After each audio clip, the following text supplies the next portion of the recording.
Friends, మిమ్మల్ని police వాళ్ళు ట్రాఫిక్లో వెళ్ళేటప్పుడు కారు పక్కన పెట్టు, లేదంటే బండి పక్కన పెట్టు అని అంటుంటారు. అది నేను కూడా ఫేస్ చేశాను, ప్రతి ఒక్కరు కూడా ఫేస్ చేయాల్సిందే.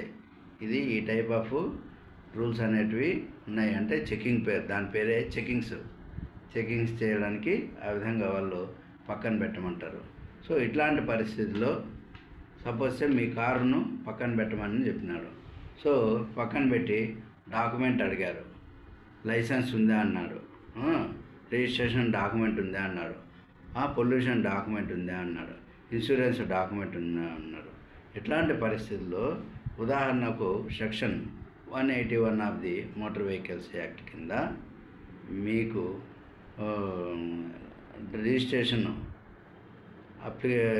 రిజిస్ట్రేషన్ కాపీ అనేది లేదనుకోండి, మీకు 5,000 రూపీస్ ఫైన్ అనేది పడుతుంది.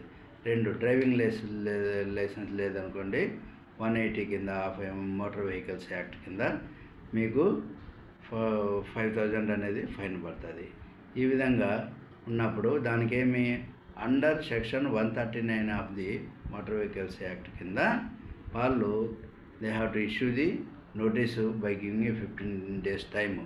సో దానికి తర్వాత ఇతను ఆ డాక్యుమెంట్స్ అన్నీ ప్రొడ్యూస్ చేయాలంట. పోలీస్ స్టేషన్కి వెళ్ళి ప్రొడ్యూస్ చేసి ఆ వెహికల్ తీసుకోవచ్చు.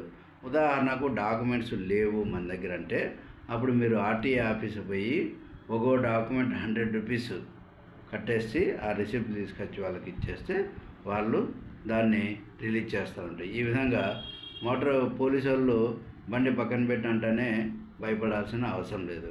కాబట్టి ఇది మీరే కాదు, ఈ భూమి పైన ఈ పట్టణాల్లో పుట్టేవాళ్ళు ప్రతి ఒక్కరు ఫేస్ చేయాల్సింది. ఇవి ఉండాలి. సిస్టమ్ చెకింగ్స్ అనేటివి లేకుంటే ఇబ్బంది అవుతుంది. ఎందుకంటే మేబీ వీడు వచ్చా అవి తెచ్చిరి ఇవి తెచ్చిరి అవి పిలిచిరి ఇవి పిలిచి ఇవి ప్రాబ్లమ్స్ ఉన్నాయన్నమాట. అందుకోసం ఇది పెట్టారు.